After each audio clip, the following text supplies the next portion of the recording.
Renee, last week, USA gymnast stars Simone Biles, Raisman, and Mckayla Maroney and Maggie Nichols testified before the Senate on the sexual abuse investigation involving the former USA Gymnastics team doctor Larry Nassar. The gymnasts also received an apology from FBI Director Christopher Wray for the handling of the case. However, that apology is far from the justice the hundreds of female, literally hundreds, over 200 female gymnasts deserve after Nassar's widespread abuse. What's so alarming here is that not only did USA Gymnastics do an awful job in their handling of this case, but now we find out the FBI also failed in numerous ways. One of the FBI agents handling the case has been fired, but the other was able to retire without receiving any punishment. I guess the question is, why has this system continued to fail these athletes? Yeah, I mean, look, people are starting to see it more and more, but athletics, sports is a business. Athletes are seen as a product. So when you start to think in those terms of gymnastics is the business, so that everyone's going to make sure that the business is okay, you have to make sure the business is running. We have to get to the Olympics. We have to perform. We have to excel. Well, if the product is suffering, like the athlete, even when you think about emotions, mental health is now a thing that's talked about a lot. But if you look at the history of sports, mental health has never been a thing for athletes because we're the product. We're supposed to just perform and be almost mechanic. You see the NFL, what they're doing now with the celebrations, like athletes and their personalities and their feelings are not a part of the business. It's simple, and you can look at it across all of sports, how athletes are treated, how their mental health is treated, how their feelings are treated. Athletes get thrown away left and right. Think about Isaiah Thomas for the Boston Celtics. We all know his story. His sister passed away during the playoffs, and what did he do? He played in the playoffs, and that's it. Nobody from the Celtics told him, no, man, take care of yourself. We got you next season. No one said that because why? They traded him away the very next season, even though he gave his blood, sweat, and all of his tears to that organization. And even after he pleaded to stay with them. So I gave all those examples to say that when you look at sports and how it's managed, the business is the only thing that matters to a lot of people. And so the women didn't. I think you could argue in the specific case of Isaiah Thomas that, and I think you could argue very persuasively that the reputation that organization got from that has stayed with them and has had a chilling effect on the way players, I think, view the Celtics. The thing is, with the NBA, you have 30 teams, there's a players association, there's choices. Like USA Gymnastics, they're the only game in town.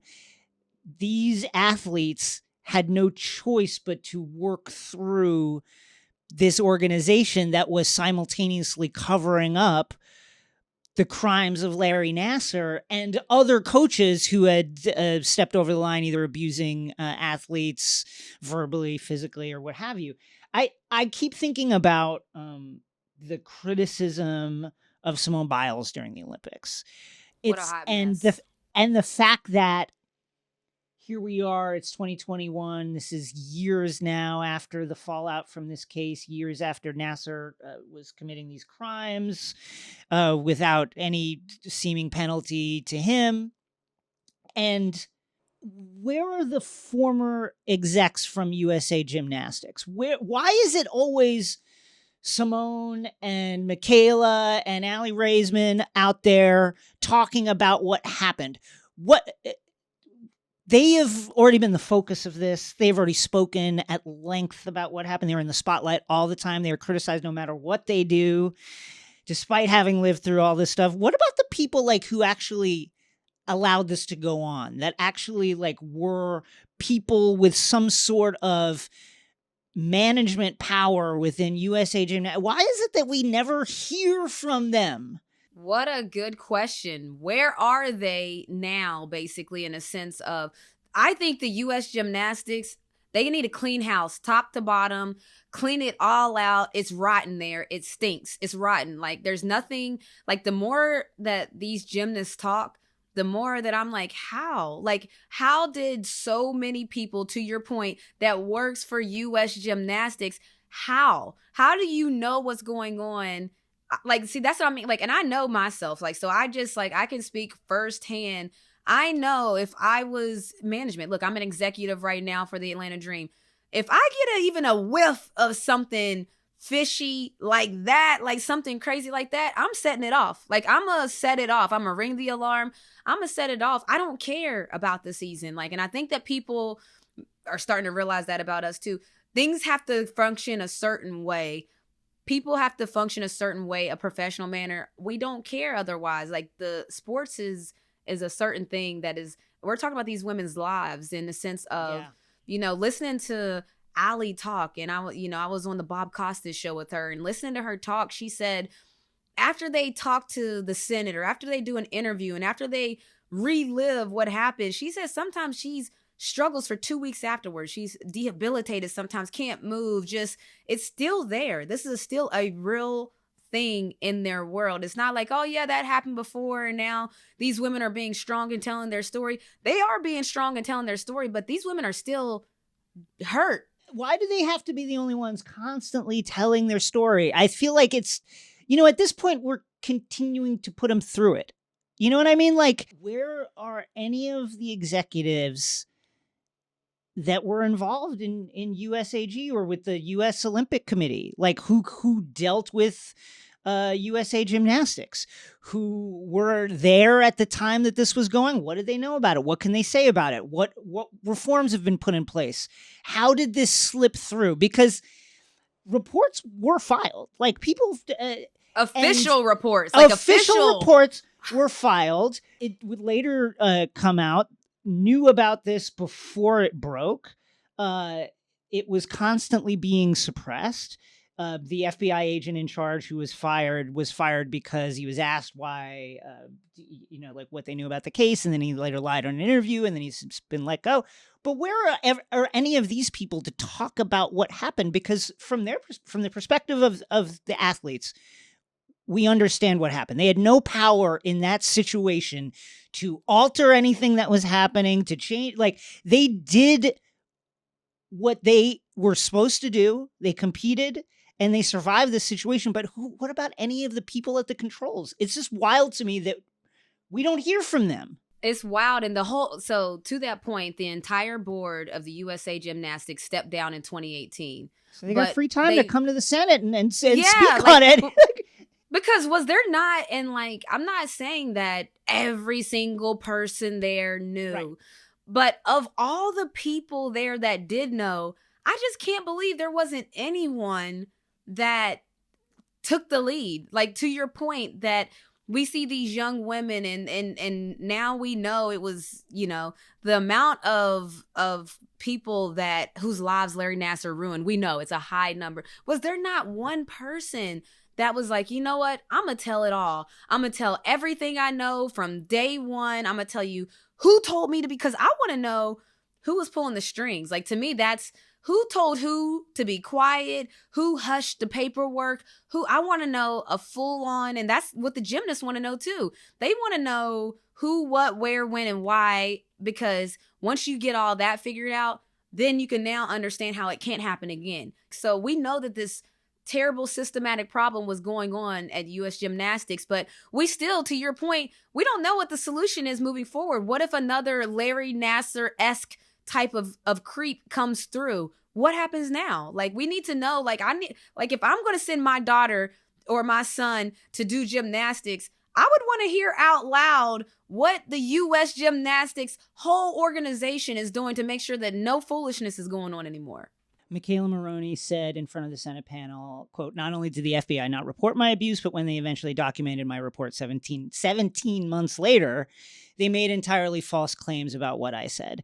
I mean, isn't your next question like, okay, where is the FBI agent who took the report? Allie Raisman said, quote, "We needed one adult to do the right thing, and that has yet to happen, and there are a lot of people in positions of power that covered up our abuse." It should be noted that because of the FBI's mishandling of this case, Nassar continued to treat patients at Michigan State, where he practiced in and around Lansing, Michigan, which allowed him to continue to abuse people.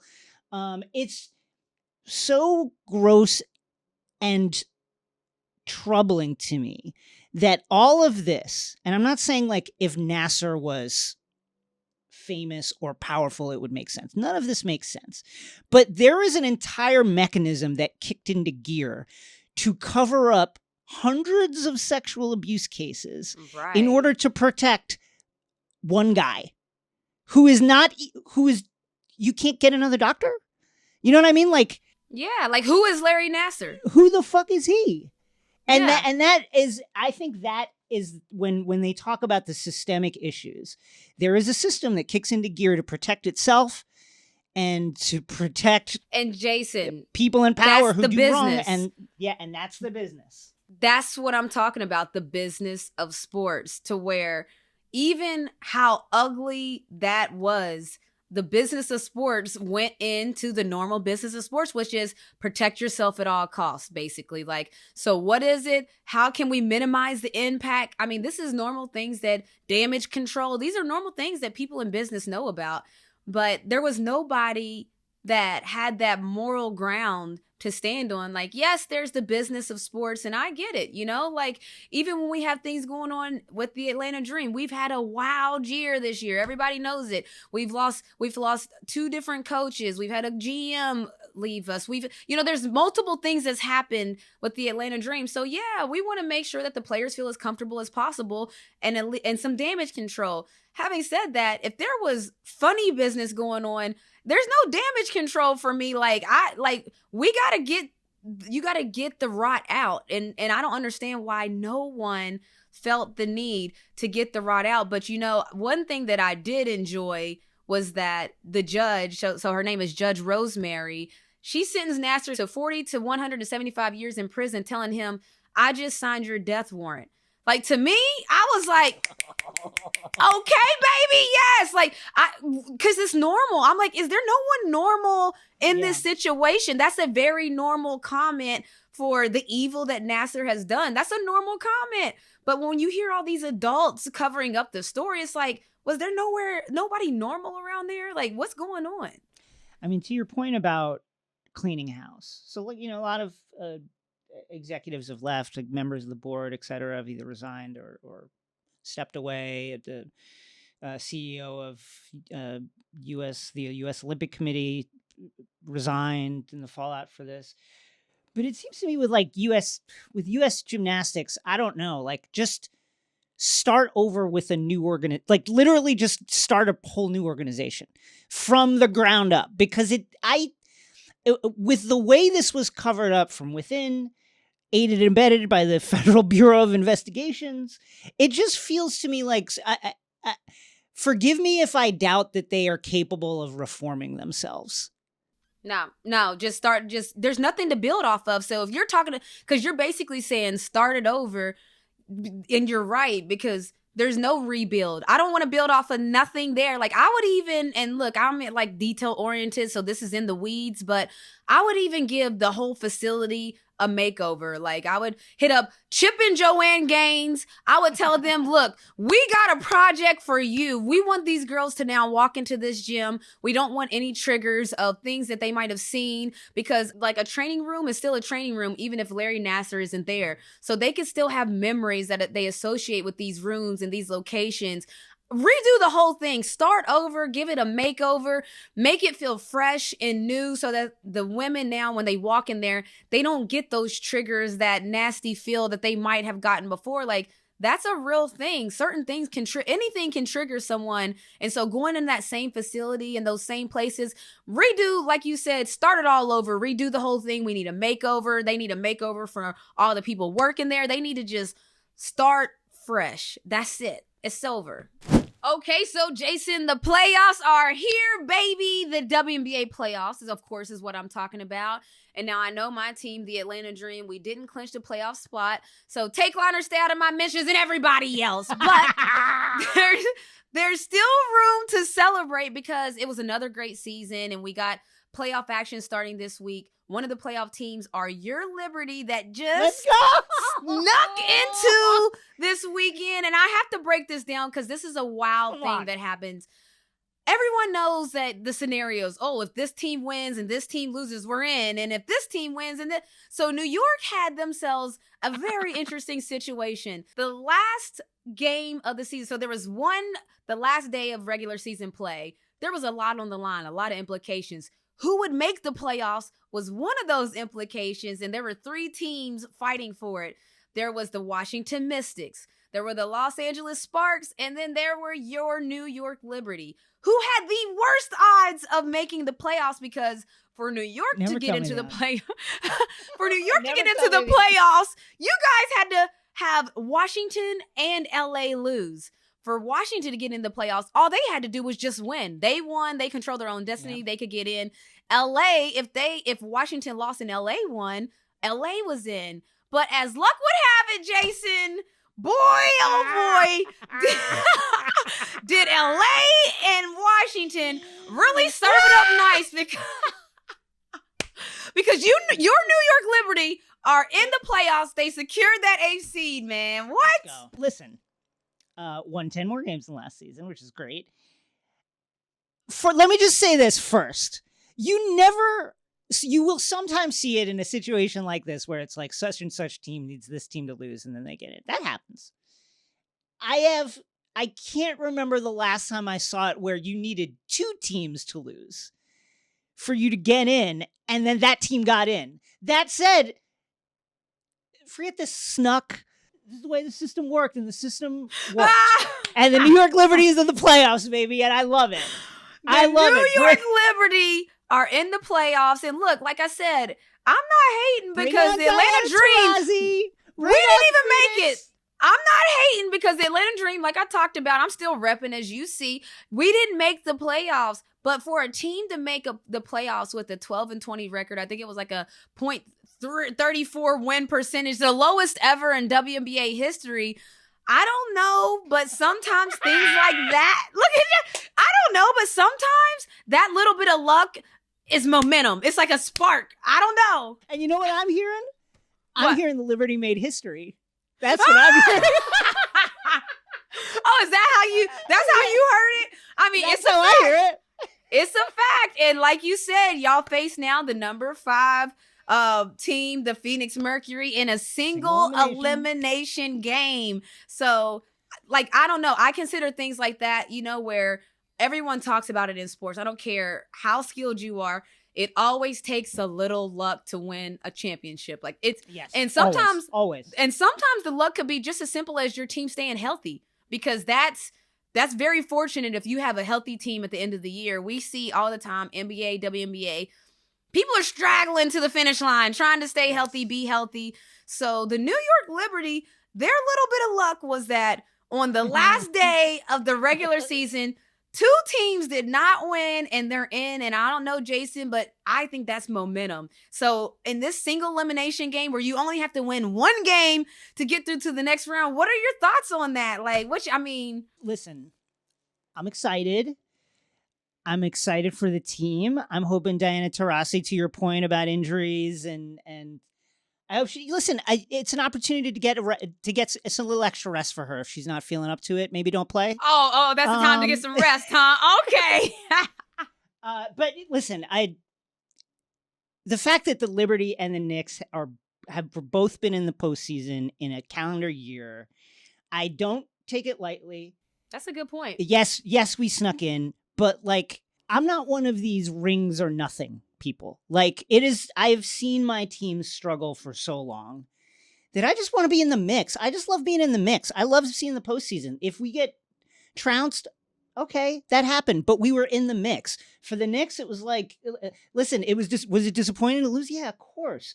But being in the mix, having home court, like, that is a thing that I have experienced all too rarely in my fandom at following New York professional basketball. So I just enjoy it. Like, I just enjoy it. Bring on the game. I can't wait to see it. I like that. To that point, I agree. I think that there can be growth without winning a championship. Of course, when you're on those programs that are used to winning, of course it's championship or bust, but everybody ain't able. I wanted to ask you something though, Jason. There's been a lot of talk, the NBA was doing it as well, but there's been a lot of talk about single elimination games in professional sports.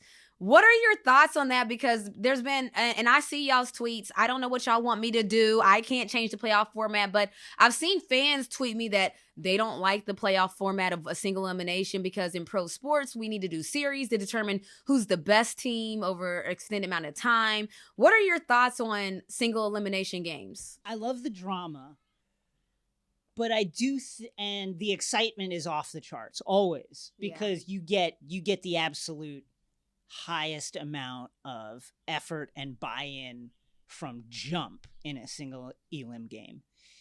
That said, me personally, I like a series, whether it's 5 or a 7 game series, even a 3. I want to see the better team move on, or the team that had the most answers for the other team move on. I love the excitement again, but there's a level of flukiness in a single elimination that, to me, while it's exciting, is unfair to both teams.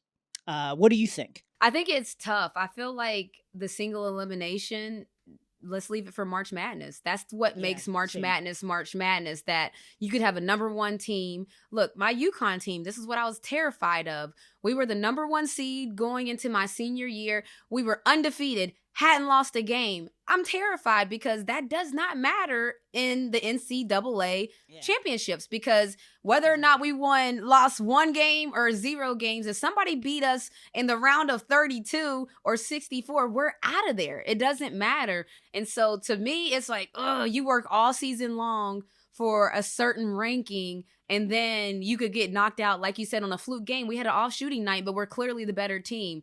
Having said that, I get why the WNBA did it. I get why, again, the business. I'm just going to start talking about sports so that people can understand.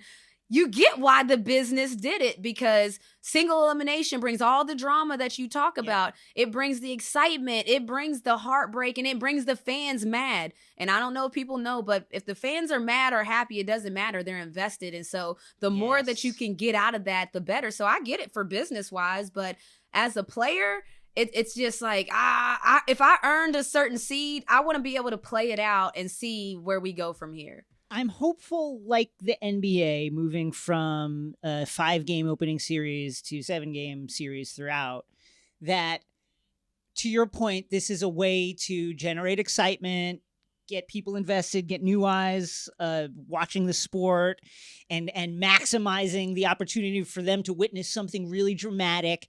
And that over time we will get those series, because to me, like as a sports fan, as a fan of basketball, the strategic play, the counters, the changes, the way teams exploit mismatches, the adjustments, that's all part of the experience of following the sport, and is like the depth, and you realize like how much thought goes into the preparation for you these see games. A superstar have a bad game and then bounce back and come, and you know they're going to bounce back and kill it. Like, so I hope that we get to a point where we can see that earlier in the W playoffs. And real quick, I want to just break down the playoff matchup so that people can understand. So the first round, that single elimination that we're talking about, there's 2 games. Your New York Liberty against the Phoenix Mercury, as we talked about. And then on the other side of the bracket, the Dallas Wings are going to be playing against the Chicago Sky. Single elimination. So the winners of those games will go on for another single elimination round game. Seattle's waiting for the winner of the New York Liberty Phoenix matchup.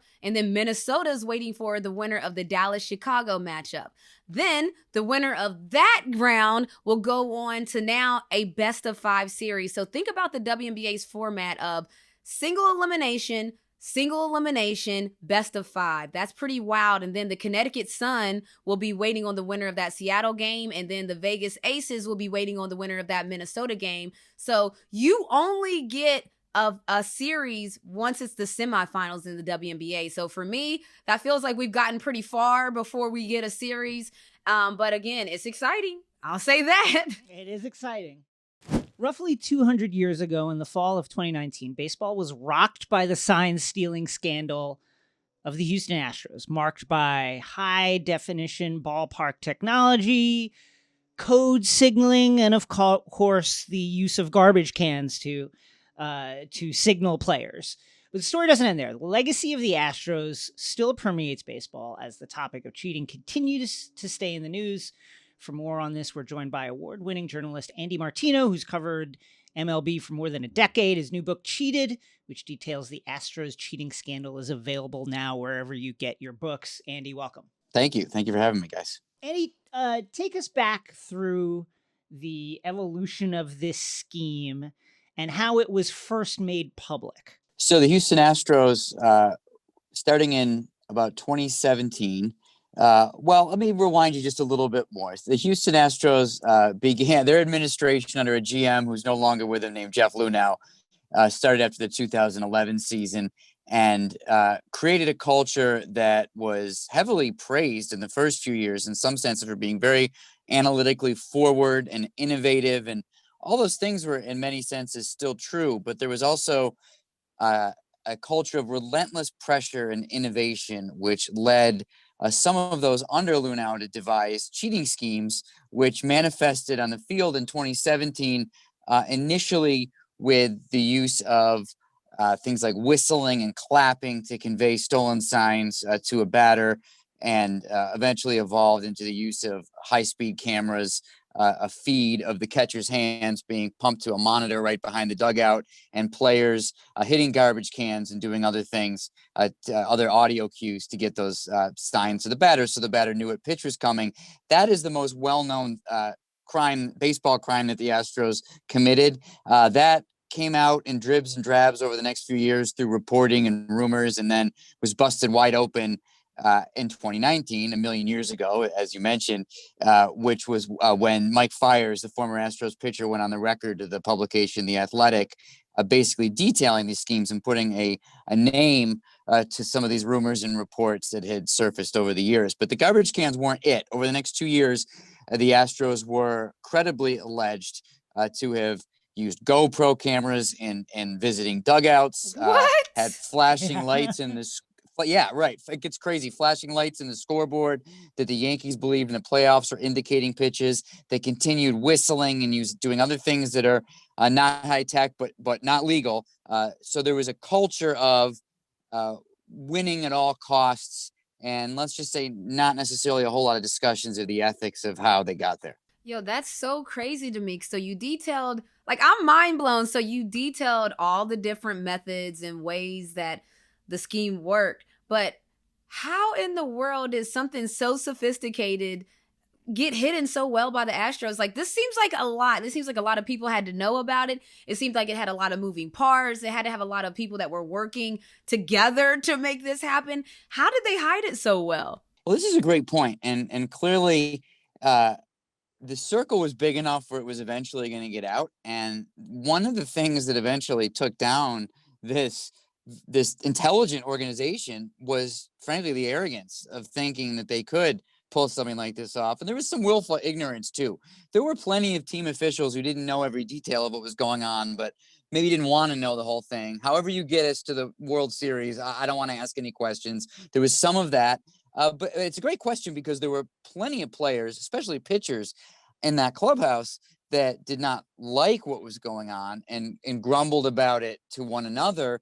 And Mike Fiers, who I mentioned before, told every team that he subsequently went to after 2017, hey, the Astros are doing this, be careful of them. So it does eventually get out. And in retrospect, it is kind of inevitable, almost comically inevitable it would get out. But you guys know sports too. And the other thing I'll say about this is that there's a code of, in a locker room, what goes on in here stays in here. And in some ways, and I'm not telling an athlete anything that you don't know, but in some ways that can be good, right? Like, in a limited way, like there's a bond in here that's close and we're not going to tell people what goes on. But in many ways, of course, when it comes to cheating or other behaviors that have nothing to do with cheating, but things that are covered up within locker rooms that probably shouldn't be. So there's a little bit of that too, I think, of that code of silence that took a few years for someone to violate. You mentioned that the Astros were previously praised for being a very analytical organization, for using their wins and losses very strategically as they were building toward this team that was you mean tanking?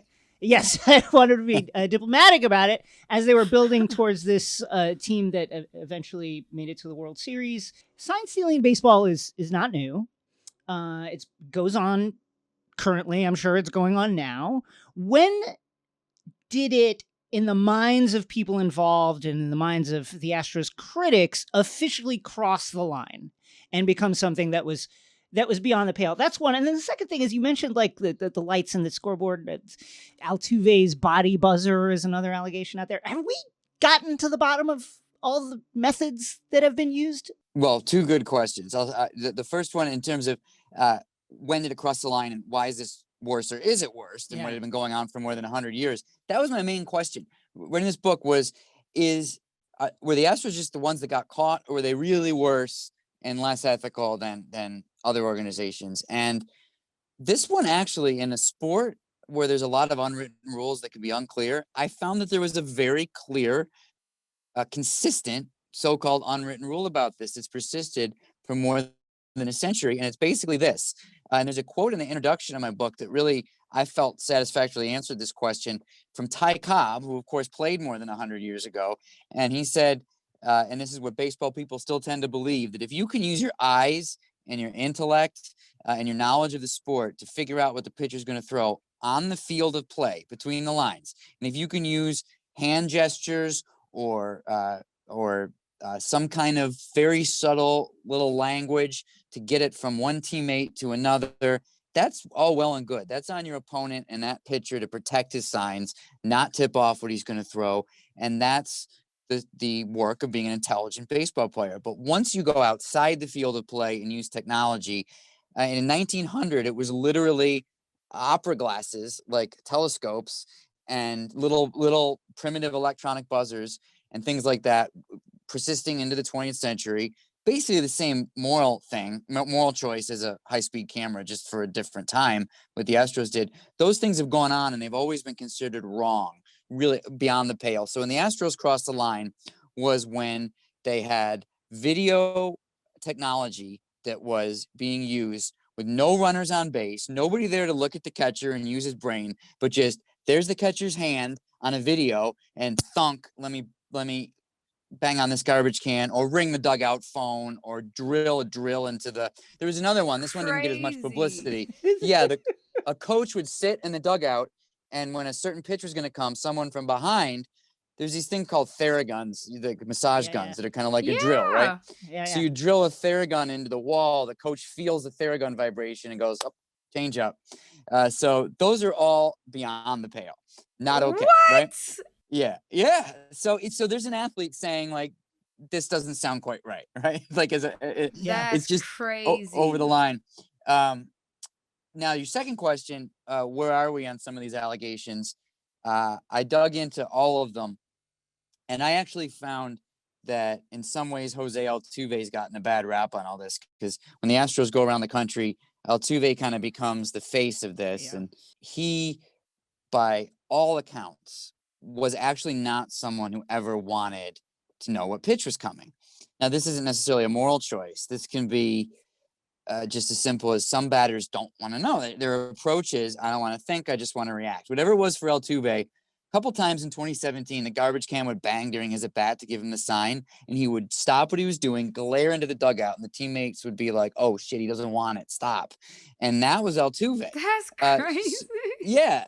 So this allegation that he wore a buzzer, it's hard to prove a negative, right? Say this definitely did not happen. I will say that this is a guy that didn't want the pitch, and this is a guy, there's nothing beyond some like Reddit and anonymous Twitter stuff really where this comes from. So I actually didn't find that allegation to be like verifiable on Altuve.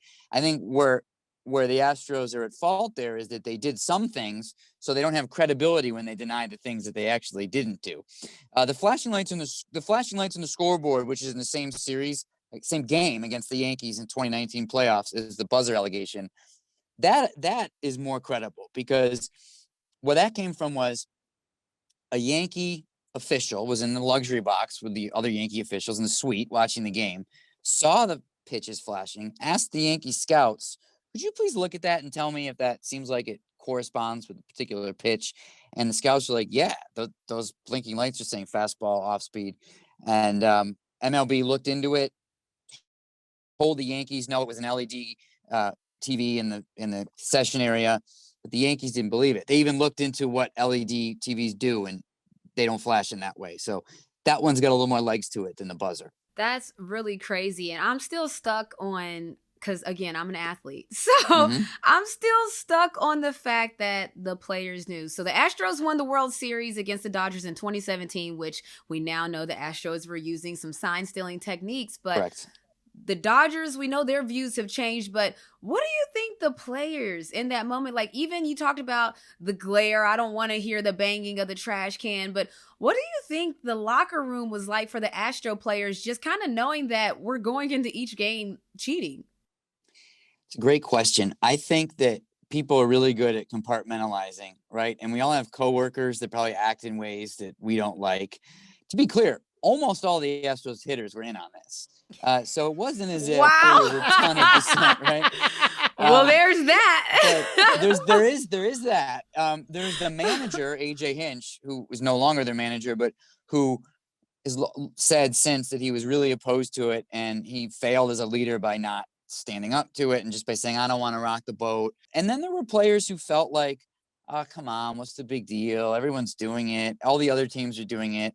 And there was a lot of that mentality in the locker room too at the time. Like, we have to, it's part of what I was saying with the Astros front office before. They were so innovative, but they were also paranoid that they weren't the biggest innovators. So if you think that another team is stealing signs, well, you better do that too. And one Astros player a couple years later, when I was reporting on the book, said to me, it was sort of like we were behind a curtain in 2017 and we were like, everyone else is doing this. And then the curtain came down and we looked around the league and we were like, oh shit, not everyone else is doing this. So that they're part of that. There was a little bit of a delusion at the time that exactly that it was more widespread than it was. Speaking of that series, Darvish was infamously pulled during that series because he was just getting absolutely shellacked.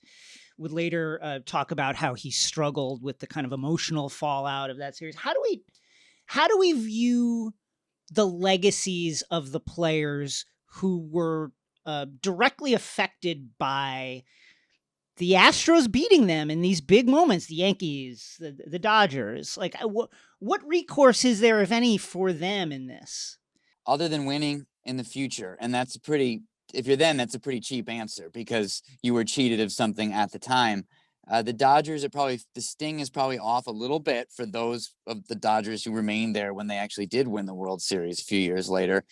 The Yankees feel really victimized in a number of ways here, and that they really had a window to win at that time. And the Yankees are having a very mixed year right now, which is further evidence that may have been their window. And we don't know if they would have won a World Series if not for the Astros, but the Astros stopped them in the ALCS twice during those years when they were cheating.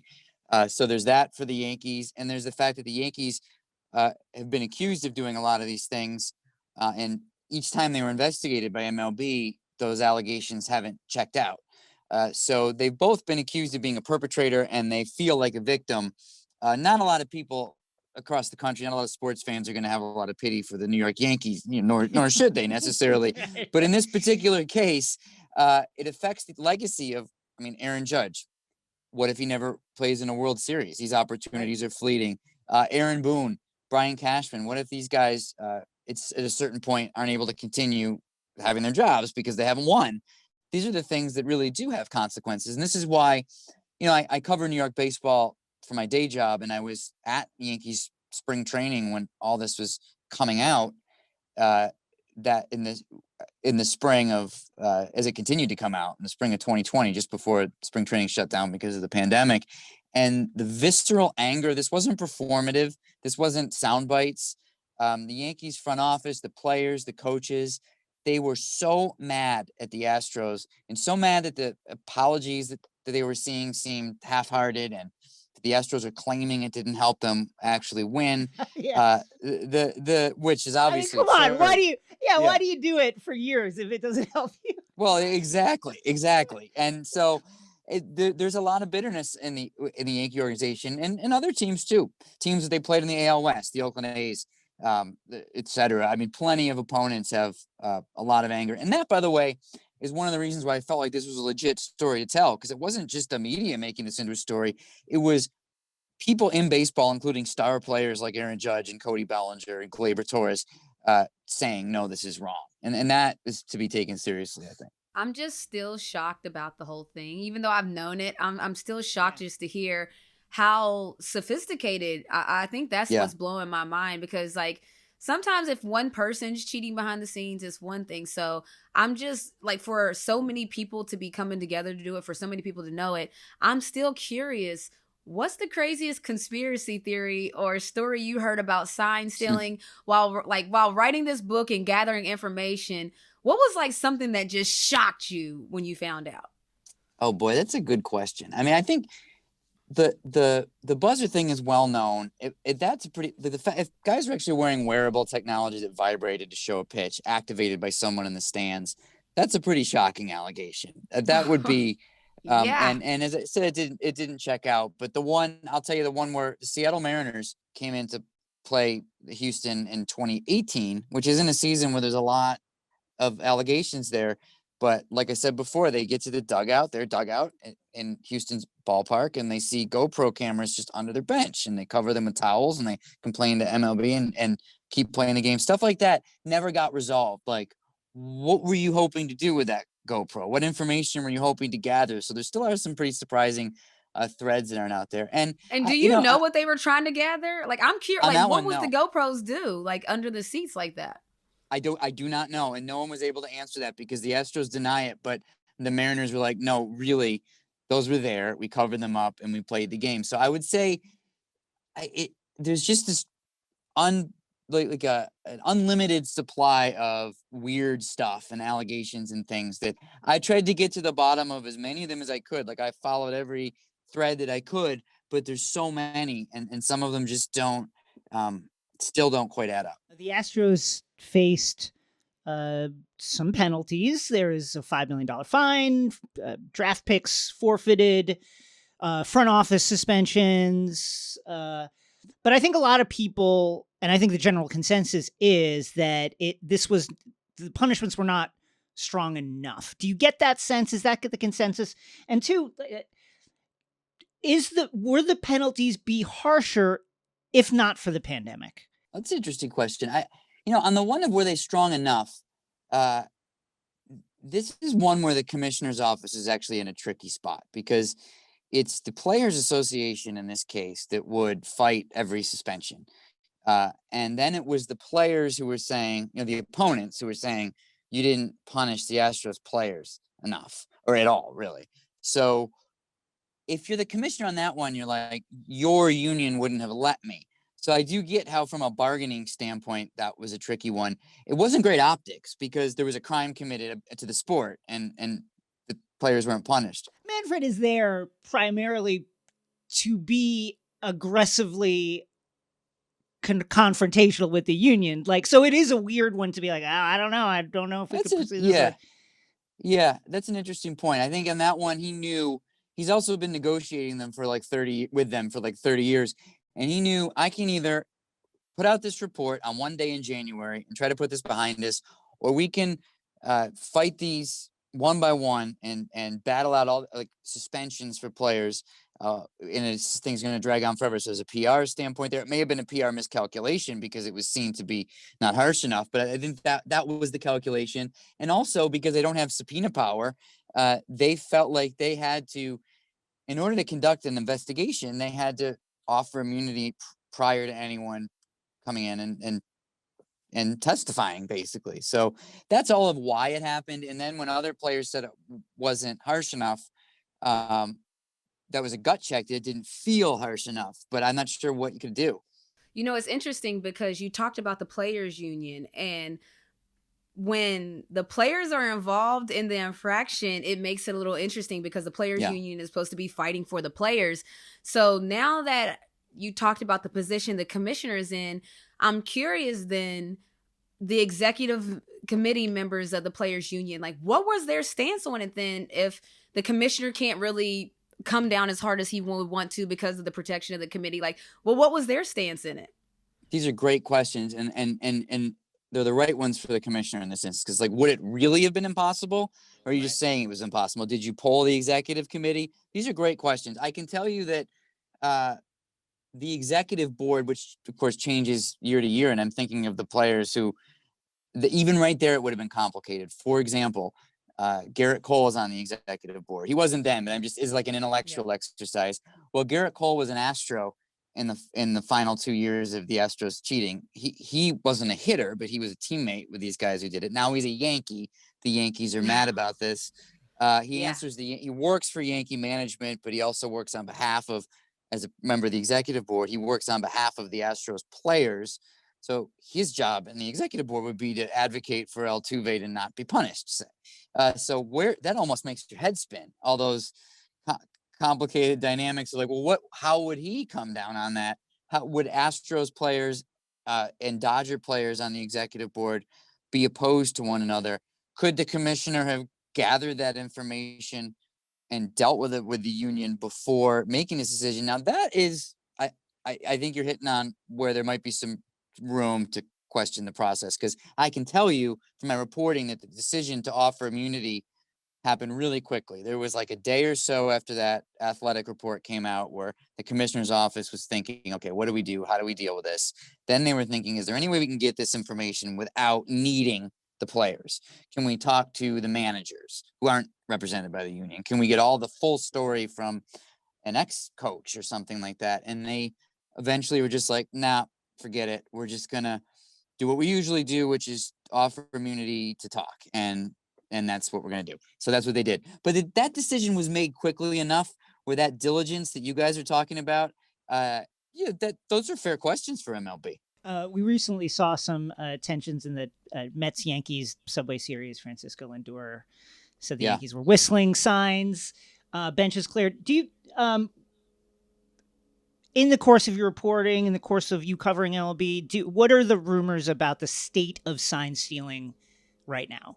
Great question. I actually strongly believe that the Astros scandal had a chilling effect on the most serious kinds of sign stealing, because it was a gut check on how many players thought it was wrong, that now they think about it more. And also now a lot of this came from the new technology, from high-speed cameras to instant replay, all in the past decade. And it was like all these new toys to steal signs with for a couple of years. And now players have had the chance to reflect on it. So I would be surprised if what was going on in 2017, 18, and 19 around the league. And to be clear, the Astros were the worst, but other teams are playing in the gray area of this stuff, including the Yankees and Dodgers. Admittedly, they're in the gray area. Now, what we saw in the Yankees-Mets game that you mentioned was Taijuan Walker, the Mets pitcher, is tipping his pitches, meaning he's doing something with his actual body that shows what he's going to throw, right? And someone in the Yankee dugout either whistled to show he was tipping or didn't, depending on who you believe. But so if he was doing that, that's actually illegal. It's against the rules. And it's part of the whole package of what the Astros were doing.